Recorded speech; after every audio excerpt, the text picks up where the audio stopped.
घासून टाक सगळी भांडी. तुझ्या बापानच दिली ती ना.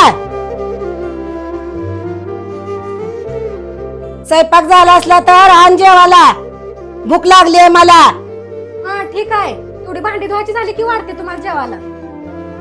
अगं वेळेवर कधी कुठलं तू काय काम केलंय का? तुमच्यासारखं गल्ली फिरून याचं काम नसते मला. घरातली सगळी कामं मला करावं लागते ती. अगं आमच्या काळात असं होत नव्हतं. मग कसं? आमच्या काळात सुना सासूला उलट बोलत नव्हत्या. तर मग आमच्या काळात पण असं चालत नाही. चालत नाही म्हणजे कसं? सासून सुनेला एका मुलीप्रमाणे सांभाळलं जाते.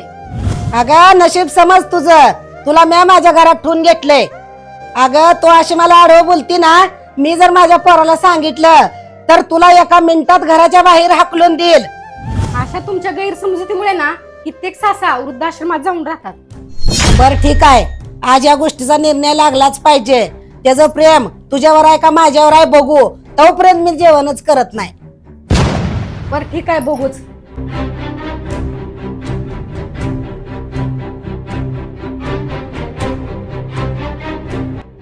काय झाले?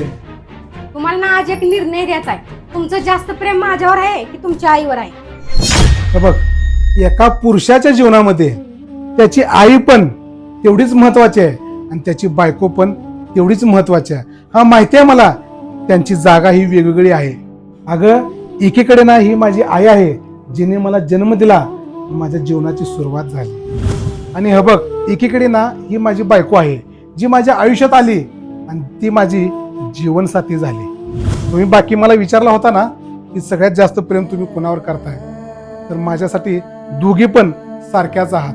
बाकी तुम्हाला काय समजायचं आहे ते तुम्ही समजून घ्या. पण एवढं मात्र नक्की आहे, तुमच्या अशा वागण्यामुळं माझ्या ह्या घराचं स्वर्ग नाही तर नरक नक्की होणार आहे. असं कसं या घराचा नरक होऊ देईन? ह्या घराचा स्वर्गच करून दाखवणार. सुनबाय चल 3 ताट करून आण. आजपासून ना आपण सगळेजण मिळूनच जेवायचं. वय आत्या, मी आता लगेच 3 ताटं करून आणते बघा.